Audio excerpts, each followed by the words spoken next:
ونستغفره به ونتوكل عليه ونعوذ بالله من شرور أنفسنا ومن سيئات أعمالنا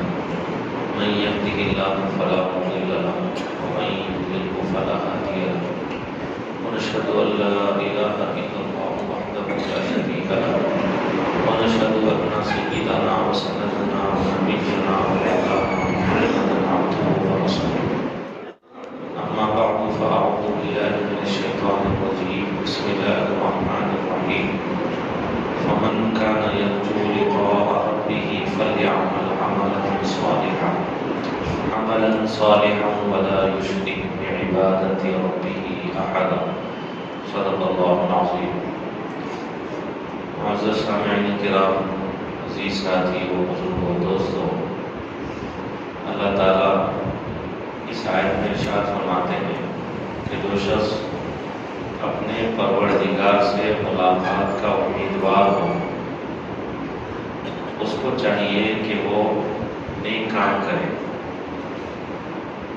اور اپنے رب کی عبادت میں کسی کو شریک نہ کرے، یعنی ریاکاری نہ کرے، دکھلاوا نہ کرے۔ تو جو اپنے پروردگار سے ملاقات کا امیدوار ہو اس کو چاہیے کہ وہ نیک کام کرے اور اپنے پروردگار کی عبادت میں کسی کو شریک نہ کرے، ریاکاری نہ کرے، دکھلاوا نہ کرے۔ نبی رحمت صلی اللہ علیہ وسلم نے 4 علامتیں بتائی ہیں کہ وہ علامتیں اگر کسی بندے کے اندر پائی جائیں تو وہ اس کے کامل ایمان والا ہونے کی علامت ہے۔ ہر شخص کو چاہیے کہ وہ ان علامتوں کی روشنی میں اپنا محاسبہ کرے، اپنا جائزہ لے اور دیکھے کہ یہ علامتیں میرے اندر پائی جاتی ہے یا نہیں پائی جاتی ہے۔ پائی جاتی ہیں تو اس کا مطلب میں کامل ایمان والا ہوں، نہیں پائی جاتی ہیں یا پھر کسی درجے میں کم پائی جاتی ہیں تو اس کو اپنے اندر لانے اور اس کو اپنانے کی کوشش کرنی چاہیے۔ نبی رحمت صلی اللہ علیہ وسلم نے ارشاد فرمایا، من اعطى للہ ومنع للہ واحب للہ وابغض للہ فقد استکمل ایمانہ۔ جو خرچ کرتا ہے اللہ کے واسطے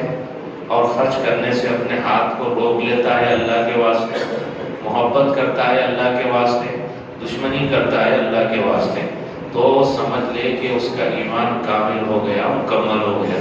یہ نبی رحمت صلی اللہ علیہ وسلم نے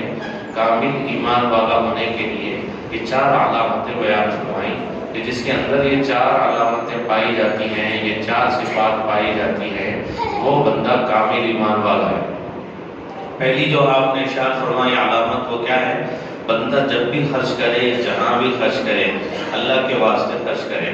کیونکہ بندے کو اس بات کا پابند بنایا گیا ہے وَمَا أُمِرُوا إِلَّا لِيَعْبُدُوا اللَّهَ مُخْلِصِينَ لَهُ الدِّينَ۔ حکم جو دیا گیا ہے وہ اس بات کا حکم دیا گیا ہے کہ ہم جو بھی عمل کریں وہ اللہ کو خوش کرنے کے لیے کریں، اللہ کو راضی کرنے کے لیے کریں کہ اللہ خوش ہو جائے، اللہ راضی ہو جائے۔ یہ بندے کی پوری زندگی کا گویا کہ مقصد ہے۔ بندہ جو بھی کرے گا اللہ کو خوش کرنے کے لیے کرے گا، اللہ کو راضی کرنے کے لیے کرے گا کہ چاہے کوئی خوش ہو یا نہ ہو اللہ خوش ہو جائے۔ تو من اعطا للہ، خرچ کرنے میں نیت جو ہونی چاہیے وہ یہ ہونی چاہیے کہ اللہ تعالیٰ خوش ہوں۔ یہاں تک کہ اپنے بچوں پہ خرچ کرنے میں، اولاد پہ خرچ کرنے میں، گھر والوں پہ خرچ کرنے میں بھی بندے کو نیت یہ کر لینی چاہیے چونکہ اللہ کا حکم ہے اس لیے میں خرچ کر رہا ہوں، اللہ تعالیٰ نے مجھے ذمہ دار بنایا ہے کہ میں اپنے بچوں پہ خرچ کروں، ان کے خرچ کی ذمہ داری اللہ نے مجھے دی ہے، اس وجہ سے میں کر رہا ہوں، چونکہ اللہ کا حکم ہے اس وجہ سے میں کر رہا ہوں۔ اس نیت سے بندہ اپنے گھر والوں پہ خرچ کرے، اپنے بیوی بچوں پہ خرچ کرے اور جس پہ بھی خرچ کرے نیت یہ کرے کہ جو کچھ بھی میں کر رہا ہوں اللہ کے لیے کر رہا ہوں کہ اللہ راضی ہو جائے، اللہ خوش ہو جائے۔ اور اگر کسی کے اوپر خرچ کرنے سے اپنے ہاتھ کو روکتا ہے تو روکنے کا مقصد بھی یہ ہو کہ یہ اللہ کا حکم نہیں ہے اس وجہ سے میں اس کے اوپر خرچ نہیں کر رہا ہوں، اللہ ناراض ہوتے ہیں اس وجہ سے میں اس کے اوپر خرچ نہیں کر رہا ہوں۔ بچہ آتا ہے، بیوی آتی ہے، کوئی ایسی جگہ میں خرچ کرنے کے لیے پیسوں کا مطالبہ کرتی ہے اور پیسے مانگتی ہے کہ بھئی فلاں رسم میں مجھے خرچ کرنا ہے، فلاں ناجائز جگہ پہ مجھے خرچ کرنا ہے، تو ایسے موقع پہ خرچ کرنے سے اپنے ہاتھ کو روک لے کہ یہاں خرچ کرنے سے اللہ ناراض ہوتے ہیں، یہاں خرچ کرنے سے اللہ ناراض ہوتے ہیں، اللہ کی نافرمانی میں خرچ نہیں کروں گا، اللہ کو راضی کرنے کے لیے مجھے خرچ کرنا ہے، جہاں بھی خرچ کروں گا اللہ کو خوش کرنے کے لیے اللہ کے حکم کے مطابق خرچ کرو۔ اب بچے آگے کہتے ہیں کہ بھائی مجھے پٹاخے خریدنے ہیں یا مجھے پتنگیں خریدنی ہیں اور میں اس کو اس کے لیے پیسے میں آپ سے مانگتا ہوں، تو اب کوئی والد ہے، کوئی ذمہ دار ہے، وہ یہ سوچے کہ بھائی میں اس کو پیسے نہیں دوں گا، چونکہ یہ جو پیسے میرے لگیں گے کسی ناجائز جگہ پہ لگیں گے، یہ جو پیسے لگیں گے اللہ کی نافرمانی میں لگیں گے، یہ جو پیسے لگیں گے اس کے پیسوں کے خرچ کرنے سے اللہ خوش نہیں ہوں گے، اس لیے میں ایسی جگہ پہ پیسے خرچ نہیں کروں۔ بیوی آتی ہے، کوئی ایسی جگہ پہ پیسے خرچ کرنے کے لیے پیسے مانگتی ہے جس جگہ پہ خرچ کرنے کا اللہ نے حکم نہیں دیا، اللہ کے نبی نے حکم نہیں دیا، اس جگہ خرچ کرنے سے اللہ ناراض ہوتے ہیں، اللہ کے نبی ناراض ہوتے ہیں۔ ناجائز جگہوں پر خرچ کرنے کے لیے، بیجا رسومات میں خرچ کرنے کے لیے بیوی شوہر سے پیسوں کا مطالبہ کرتی ہے تو اب شوہر پیسے دینے سے اپنا ہاتھ روک لیتا ہے، یہ سوچ کے روک لیتا ہے کہ اس جگہ خرچ کروں گا اللہ ناراض ہوگا، بچے تو خوش ہو جائیں گے، بیوی بھی خوش ہو جائے گی، لوگ بھی خوش ہو جائیں گے، نام بھی ہو جائے گا، لیکن اس جگہ خرچ کرنے سے چونکہ اللہ ناراض ہوتے ہیں اس وجہ سے میں اس جگہ خرچ نہیں کروں گا اور یہاں پر اپنے بچوں کو پیسے نہیں دوں گا اور اپنی بیوی کو پیسے نہیں دوں گا۔ بچے کوئی ایسی جگہ خرچ کرنے کے لیے پیسے مانگتے ہیں جس جگہ وہ اللہ کی نافرمانی میں پیسے لگانا چاہتے ہیں اور فضول چیزوں میں پیسے لگانا چاہتے ہیں، والد پیسے دینے سے اپنے ہاتھ کو روک لیتا ہے، یہ سوچ کے روک لیتا ہے کہ میں خرچ کروں گا اللہ کی خوشنودی کے لیے، خرچ کروں گا اللہ کو راضی کرنے کے لیے، اس جگہ پہ خرچ کرنے سے اللہ چونکہ راضی نہیں ہوتے ہیں اس وجہ سے میں اپنے بچے کو پیسے نہیں دوں گا، اپنی بیوی کو پیسے نہیں دوں گا، یہ ایمان والا ہونے کی علامت ہے۔ من اعطى للہ ومنع للہ، جو دے تو اللہ کے لیے دے، جو خرچ کرے اللہ کے لیے خرچ کرے، اور جو خرچ کرنے سے اپنے ہاتھ کو روک لے وہ بھی اللہ کے لیے کرے، یعنی اس کا ہر عمل اللہ کے لیے ہو، تو ایسا بندہ کامل ایمان والا ہے، یہ اللہ کا محبوب بندہ ہے، یہ اللہ کا چہیتا بندہ ہے۔ فَأَحَبَّ لِلَّهِ وَأَبْغَضَ لِلَّهِ، محبت کرے اللہ کے لیے، دشمنی کرے اللہ کے لیے۔ بھائی اللہ کی محبت کی وجہ سے کسی سے محبت کرتا ہے، کسی اللہ والے سے محبت کرتا ہے، کسی بزرگ سے محبت کرتا ہے، اپنے ماں باپ سے محبت کرتا ہے چونکہ اللہ کا حکم ہے، باپ سے محبت کریں گے اللہ خوش ہوں گے، اللہ راضی ہوں گے، ماں سے محبت کریں گے اللہ خوش ہوں گے، اللہ راضی ہوں گے، اس لیے ماں سے محبت کرتا ہے، اس لیے باپ سے محبت کرتا ہے، اولاد سے محبت کرتا ہے اس وجہ سے کہ اللہ خوش ہوں گے، تو اپنے اپنوں سے محبت کرتا ہے، اپنی بیوی سے محبت کرتا ہے اس لیے محبت کرتا ہے کہ اللہ خوش ہوں گے، اس لیے محبت کرتا ہے کہ اللہ راضی ہوں گے، کوئی اور مقصد نہ ہو، تو وہ محبت اللہ کے لیے کرے اور وہ دشمنی اللہ کے لیے کرے تو یہ کامل ایمان والا ہے، یہ کامل ایمان والا ہے۔ بچوں سے محبت کرتا ہے، بیوی سے محبت کرتا ہے، ماں باپ سے محبت کرتا ہے، اپنے بھائیوں سے، اپنے بہنوں سے، اپنے رشتہ داروں سے، کنبے والوں سے، خاندان والوں سے، قبیلے والوں سے جو محبت کرتا ہے وہ محبت صرف اس وجہ سے کرتا ہے کہ اللہ تعالیٰ ان سے محبت کرنے کو کہتے ہیں اور ان سے محبت کرنے سے اللہ خوش ہوتے ہیں، اللہ راضی ہوتے ہیں، اس لیے میں ان سے محبت کر رہا ہوں، تو یہ کامل ایمان والا ہے۔ من احب للہ وابغض للہ، محبت کرتا ہے اللہ کے واسطے، دشمنی کرتا ہے اللہ کے واسطے، اللہ کی نافرمانی کرتا ہے۔ صحابہ کرام میں ایسے بہت سے صحابہ ملیں گے کہ بھئی بچے کو کوئی بات بتا رہے ہیں، نبی کی کوئی حدیث سنا رہے ہیں اور وہ سننے کے لیے تیار نہیں، یا پھر کوئی ایسی بات کہہ دیتا ہے جس سے نبی کی بات کی توہین ہو جاتی ہے، وہ اپنے بیٹے سے بات ہی نہیں کرتے ہیں کہ بھئی میں تجھے نبی کی حدیث سنا رہا ہوں اور تو ہے کیسی باتیں کر رہا ہے، تو یہ تو دشمنی ہے، وہ اللہ کے واسطے ہے۔ محبت ہے اللہ کے واسطے، دشمنی ہے اللہ کے واسطے، یہ کامل ایمان والا ہونے کے علامت۔ دوستی کرے کسی سے، دوستی کرے اللہ کے واسطے، اللہ کے واسطے، کوئی دنیاوی غرض نہ ہو، کوئی دنیاوی غرض نہ ہو، دوستی صرف اور صرف اللہ کے واسطے، دشمنی صرف اور صرف اللہ کے واسطے، تو یہ ایمان والا ہونے کی علامت ہے۔ خرچ کرنا اللہ کے واسطے، اپنے ہاتھ کو روک لینا اللہ کے واسطے، کسی سے دوستی محبت اللہ کے واسطے اور کسی سے دشمنی اللہ کے واسطے، تو یہ کامل ایمان والا ہے، یہ کامل ایمان والا ہے۔ صحابہ کرام کو ہم دیکھیں گے ان کا جو عمل ہوتا تھا ہر عمل اللہ کے واسطے ہوتا تھا، کہ بھئی اللہ خوش ہو جائے، اللہ راضی ہو جائے، اس لیے ان کا عمل ہوتا تھا۔ اللہ کو خوش کرنے کے لیے، اللہ کو راضی کرنے کے لیے کرتے رہے۔ آپ تعجب کریں گے، حضرت سیدنا علی رضی اللہ تعالیٰ عنہ کا قصہ آپ نے بارہا سنا ہوگا کہ حضرت سیدنا علی رضی اللہ تعالیٰ عنہ نے دیکھا ایک کافر کو کہ وہ نبی صلی اللہ علیہ وسلم کی شان میں گستاخی کرنے لگا، آپ کو اس نے کچھ گالی دی تو حضرت علی کو غصہ آیا اور انہوں نے اس کو پچھاڑ دیا، اس کو گرا دیا اور اس کے سینے پہ سوار ہو گئے اور اس کا گلا کاٹنے ہی والے تھے۔ وہ بیچارہ بالکل مغلوب ہو گیا تو کیا کر سکتا تھا؟ اس نے ان کے منہ پہ تھوک دیا۔ اذا یئس الانسان طال لسانه کسنور مغلوب یسول علی القلب۔ جب آدمی مایوس ہو جاتا ہے تو زبان درازی پہ اتر آتا ہے، جیسے بلی جب مغلوب ہو جاتی ہے تو وہ کتے کے اوپر حملہ کر دیتی ہے۔ اب یہ بالکل مایوس ہو گیا تو اس نے حضرت علی رضی اللہ تعالیٰ عنہ کے چہرے پر تھوک دیا۔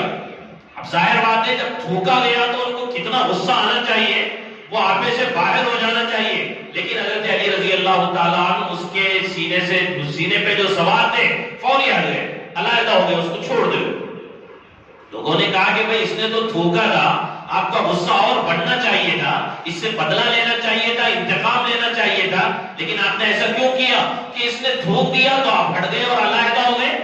حضرت علی رضی اللہ تعالیٰ عنہ نے کہا کہ میرا جو غصہ تھا وہ محض اس لیے تھا کہ اس نے اللہ کے نبی کو گالی دی تھی، اس وجہ سے غصہ ہے، اور اس وجہ سے میں نے اس کو پچھاڑا، اس کے اوپر حملہ کیا اور قتل کرنے کے قریب تھا۔ جب اس نے تھوک دیا میرے چہرے پہ، اب جو میں اس کو ماروں گا تو وہ غصے کی وجہ سے اور اپنا غصہ نکالنے کے لیے ہوگا۔ تو ہم کو جو تعلیم دی گئی ہے وہ اس بات کی تعلیم دی گئی ہے کہ ہم اپنا ہر عمل اللہ کے لیے کریں، ہر عمل اللہ کے لیے، غصہ اللہ کے لیے، محبت اللہ کے لیے۔ تو میں نے اس کو مارا تھا، پچھاڑا تھا، گرایا تھا اس وجہ سے کہ اس نے اللہ کے نبی کو گالی دی تھی، نبی کی محبت میں میں نے اس کو گرایا تھا۔ اب جب میں مارنے لگا تو اس نے میرے چہرے پہ تھوک دیا، اب میں بدلہ لیتا، انتقام لیتا تو وہ اپنی ذات کے لیے ہوتا، نبی کی محبت کے لیے نہ ہوتا، اس وجہ سے میں علیحدہ ہو گیا اور میں نے اس کو چھوڑ دیا۔ دیکھیے ایسے غصے کے موقع پہ جب آدمی آپے سے باہر ہو، نبی صلی اللہ علیہ وسلم نے ان کی جو تربیت کی تھی، جو تعلیم کی تھی، وہ اس انداز کی تھی کہ ایسے غصے کے موقع پہ بھی اپنے آپ کو الگ کرتے ہیں اور یہ بتاتے ہیں کہ دیکھو بندے کو جو معمور کیا گیا ہے، اس کو جو حکم دیا گیا ہے وہ اس بات کا حکم ہے کہ وہ ہر حال میں اللہ کی خوشنودی کو سامنے رکھے، اللہ کی رضا کو سامنے رکھے، اللہ خوش ہو جائے، اللہ راضی ہو جائے۔ ہمارا ہر عمل اللہ کے لیے ہونا چاہیے، اللہ کی محبت میں ہونا چاہیے۔ تو یہ دوستی بھی اللہ کے لیے، دشمنی بھی اللہ کے لیے، کوئی بھی عمل بندہ کرے اللہ کے لیے، اللہ راضی ہو جائے۔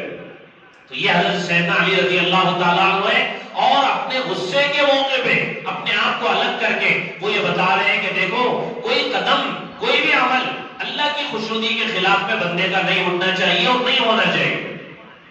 اسی طرح حضرت سیدنا عمر ابن خطاب رضی اللہ تعالیٰ ایسے جلیل القدر صحابی ہیں، ان کے بارے میں آپ نے بے شمار قصے سنے ہوں گے۔ حضرت سیدنا عمر رضی اللہ تعالیٰ جمعے کے لیے مسجد نبوی آ رہے تھے، اور جمعے کے لیے بندہ جب آتا ہے تو لباس پہنتا ہے، صاف ستھرا لباس پہن کے غسل کر کے آتا ہے۔ حضرت سیدنا عمر رضی اللہ تعالیٰ نے اور مسلمانوں کے بادشاہ امیر المؤمنین ہیں، نماز کے لیے آ رہے ہیں، مسجد نبوی آ رہے ہیں اور نماز پڑھانے کے لیے آ رہے ہیں۔ تو دیکھا کہ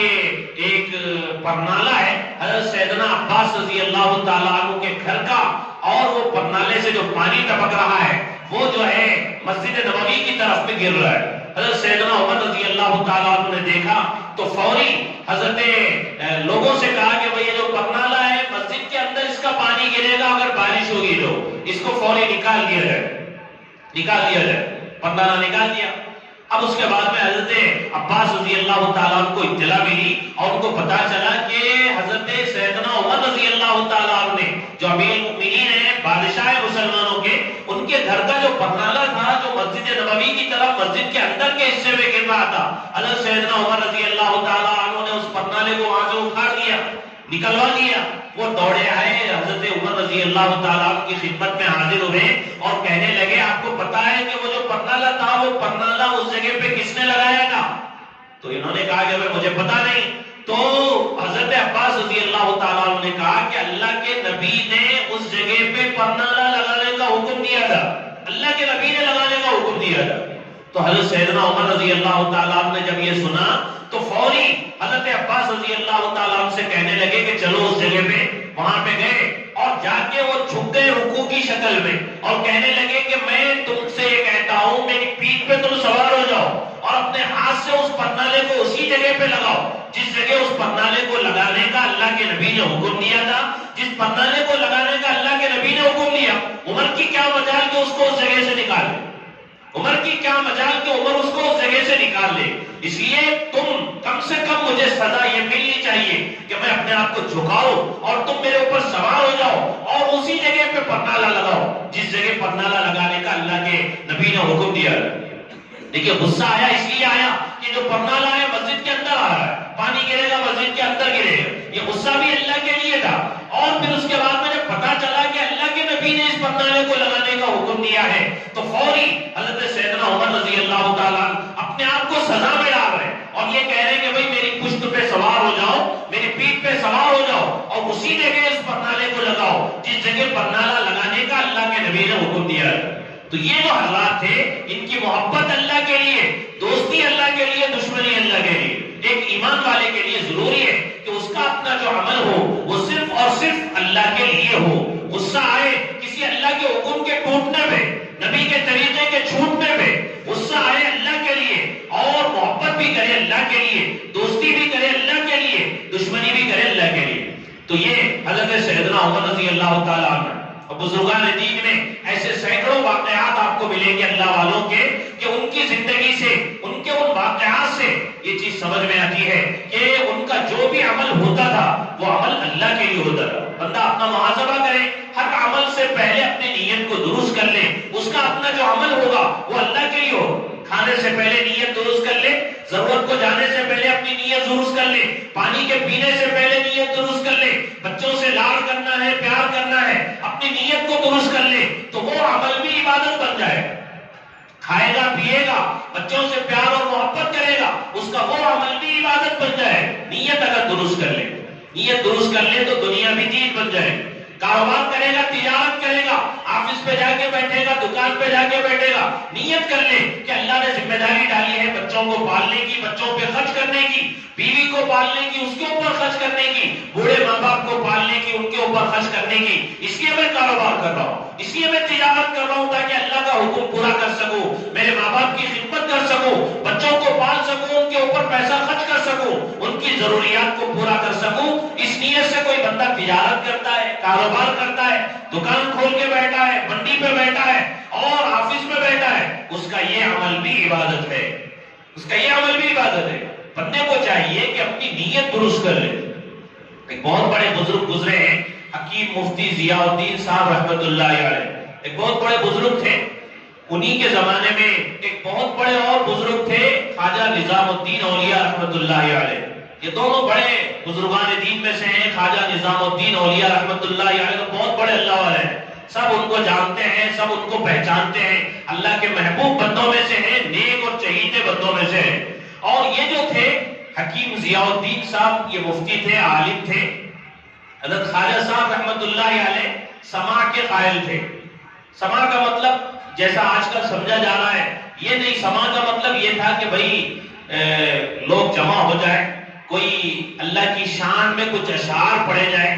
یا پھر اللہ کی کوئی حمد سنائی جائے، بس لوگ جمع ہو جائیں اور کچھ اشعار پڑھ کے سنا لیے جائیں،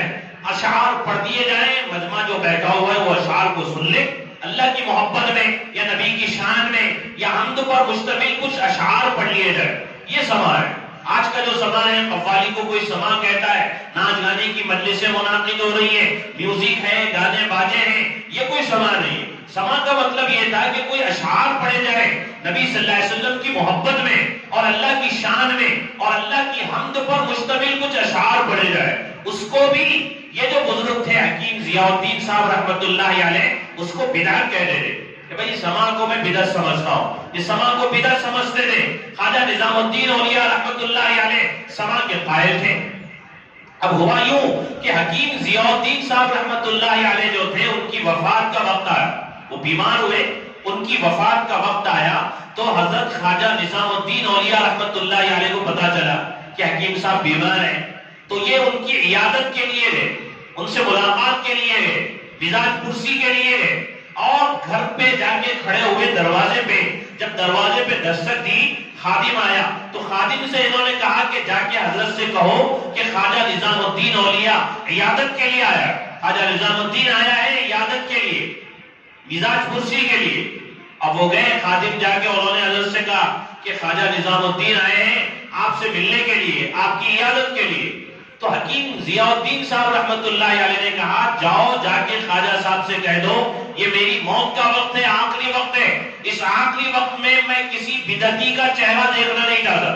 کسی بدعتی کی میں صورت دیکھنا نہیں چاہتا، آخری وقت ہے میرا، میں ایسے موقع پر کسی بدعتی کی صورت دیکھنا نہیں چاہتا۔ چونکہ یہ سما کے قائل ہیں، یہ سما کو بدعت سمجھتے تھے، تو انہوں نے کہا کہ آخری وقت میں کسی بدعتی کی صورت دیکھنا نہیں چاہتا۔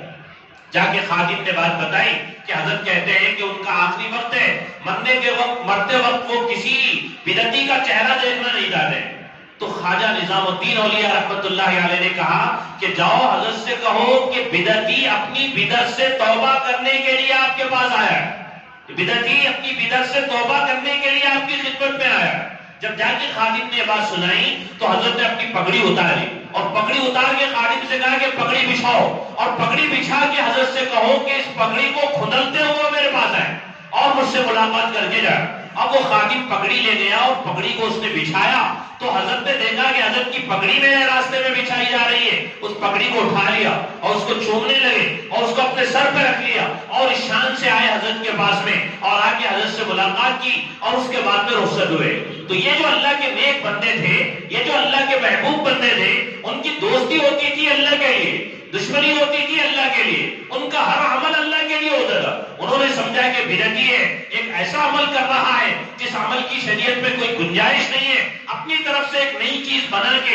اس کو دین سمجھ کے کر رہا ہے، تو انہوں نے اس کو غلط سمجھا اور یہ کہہ رہے ہیں کہ بھئی دنیا سے جاتے ہوئے میں کسی ایسے چہرے کو دیکھنا نہیں چاہتا جو نبی صلی اللہ علیہ وسلم کے لائے ہوئے دین میں اضافہ کرتا ہے اور بدعت اور خرافات کو جنم دیتا ہے، ایسے کے چہرے کو میں دیکھنا نہیں چاہتا، اور یہ کہہ رہے ہیں کہ بھئی میں اپنی بدعت سے توبہ کرنے کے لیے آیا ہوں۔ اختلاف تھا ان بزرگان دین میں، اولیاء کرام میں، ائمہ کرام میں، اختلاف کے باوجود ایک دوسرے کی عزت کرنا، ایک دوسرے کے ساتھ احترام سے پیش آنا، اختلاف کے باوجود حدود اختلاف کو جاننا، اختلاف کے حدود کو جاننا اور حد میں رہنا، یہ ان بزرگوں کی شان تھی۔ اس کو ہم کو ان سے سیکھنا چاہیے۔ ہر ایک کو حق ہے کہ بھئی کسی سے وہ رائے کا اختلاف کرے، اختلاف کر سکتا ہے کہ بھئی یہ رائے مناسب مجھے سمجھ میں نہیں آ رہی ہے، رائے کا اختلاف بالکل آپ کر سکتے ہیں، یہ آپ کا اپنا حق ہے، لیکن آپ کی رائے کے خلاف اگر کوئی رائے دیتا ہے تو آپ اس کو بالکل غلط سمجھنے لگے، اس کو برا سمجھنے لگے، یہ آپ کو کوئی حق شریعت نہیں دے، شریعت آپ کو اس کا حق نہیں دے۔ آپ کسی کی رائے کی خلافی مخالفت کر سکتے ہیں کہ بھئی یہ رائے مجھے مناسب نہیں لگ رہی ہے، لیکن اس کو آپ غلط نہیں سمجھ سکتے۔ حضرت وحشی نے حضرت حمزہ رضی اللہ تعالی عنہ کو شہید کیا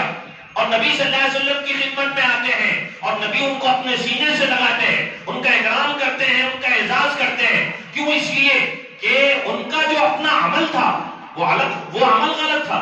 حضرت حمزہ رضی اللہ تعالیٰ کو شہید کیا، ان کا اپنا عمل غلط تھا، لیکن جب وہ اس عمل سے توبہ کر کے اسلام میں آتے ہیں تو ان کو سینے سے لگایا جاتا ہے، ان کا اکرام کیا جاتا ہے، اعزاز سے ان سے پیش آتے ہیں۔